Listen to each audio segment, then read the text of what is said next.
The first time I saw her, she was walking alone on the shoulder of a lonely highway as the sun disappeared behind the pine trees of rural Tennessee. Cars rushed past without slowing down, their headlights briefly illuminating her tired face before disappearing into the growing darkness. Something about the way she kept moving forward, despite looking completely exhausted, made me grip my steering wheel tighter. When I finally pulled over a safe distance ahead of her, she looked at me with guarded eyes and said with a tired, sarcastic smile, "Is this how you pick up girls?" In that single sentence, I could hear fear, disappointment, and years of broken trust hiding behind forced confidence. Before we continue, if you believe kindness still exists, second chances matter, and one small act can completely change someone's life, please take a moment to like this video, leave a comment, share it with someone you care about, and subscribe to the channel for more emotional stories that remind us humanity is still alive. My name is Nathan, and I had spent most of my life working as a mechanic outside Knoxville, Tennessee. I wasn't rich, famous, or particularly interesting. I fixed engines during the day, ate dinner alone most evenings, and tried to ignore the silence waiting for me inside my small house every night. After losing both my parents within 3 years and ending a long relationship that slowly fell apart, I had become comfortable living quietly. But comfort and happiness are never the same thing, and I often wondered if life had already given me everything it intended to offer. The young woman standing beside the highway introduced herself as Grace after several minutes of careful conversation from a safe distance. She refused to get into my truck at first, and honestly, I respected her caution. She had every reason to distrust strangers. Instead of insisting, I offered her a bottle of water, a packaged sandwich from a nearby gas station, and simply waited. Eventually she explained that she had been walking for nearly 6 hours after leaving a motel where she had spent the last of her savings. She wasn't running toward anything. She was simply trying to get away from a life that had slowly destroyed her confidence. Grace had once dreamed of becoming a nurse in Nashville, but life rarely follows our plans. A controlling boyfriend isolated her from family, convinced her she wasn't capable of succeeding, and left her emotionally broken before disappearing with the little money she had managed to save. Too embarrassed to ask her family for help after years of silence, she believed she deserved to struggle alone.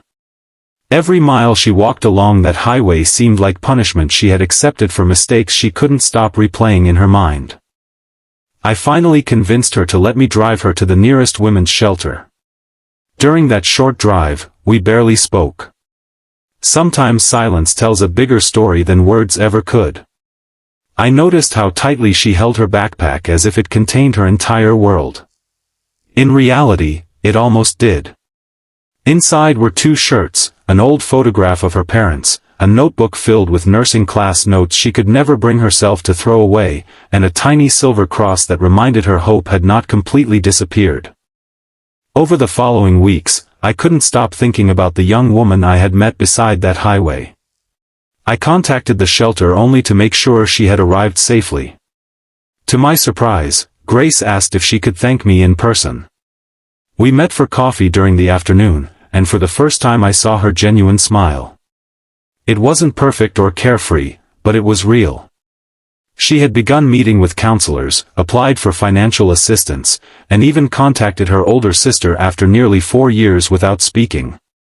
The reunion had been filled with tears, apologies, and forgiveness neither of them believed was still possible. Months passed, and our friendship slowly grew through simple moments rather than dramatic gestures. I helped repair her aging car once she found part-time work. She encouraged me to stop hiding behind endless hours at the garage and reminded me that loneliness isn't something people are meant to carry forever. Little by little, both of us began healing wounds we never expected another person to understand. One snowy December afternoon, Grace proudly handed me a letter. She had been accepted back into nursing school. I watched tears fill her eyes as she realized the dream she believed was dead had somehow survived everything life had thrown at her. That moment reminded me that hope doesn't always arrive with fireworks. Sometimes it arrives quietly, wearing worn-out shoes, carrying a faded backpack, and walking beside a highway when nobody else is willing to stop. Years later, I visited the hospital where Grace worked as a registered nurse. I stood quietly in the hallway as I watched her comfort an elderly patient who had no visitors. She held his hand with the same compassion she once desperately needed herself. In that moment I realized kindness never truly ends with one person. It travels forward through every life it touches, creating invisible chains of hope that reach people we may never even meet. If this story has touched your heart so far, please like this video, share it with your friends and family, and subscribe for more emotional stories that celebrate compassion, faith, and second chances. Your support helps these stories reach people who may need hope today. Special request: before this story ends, please leave a comment telling us where you're watching from and share one act of kindness that changed your life. Your story might encourage someone who feels completely alone today. As I drove home that evening, I remembered the lonely highway where everything had started.